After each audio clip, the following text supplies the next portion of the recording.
Баялаг бүтээгч нэвтрүүлгийн маань энэ удаагийн дугаард хоньны ноосоор 100% органик био бордоо үйлдвэрлэгч Monfest компани үүсгэн байгуулагч Цог Бадрах оролцлоо. Сайхан. За их манад баялаг бүтээж байгаа их сайхан улсууд байна.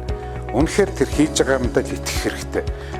Бэрхшээлэг бол үл тооцох хэрэгтэй. Бэрхшээл бол ерөөсөө эхэлсэн өдрөөсөө эхлээд гарна. Монголоос дэлхийн рүү номер 1 брэндээ гаргана гэсэн тийм өрмөц одоо эсрэг өрөөтэй юм байна шүү дээ. Тэжгүй яамнаас нэг кластерын систем ингэж батлаа, ийм хууль батлаа тий. За одоо хэрэгжүүлээрэ гэд энэ бол өртөн өгөхгүй.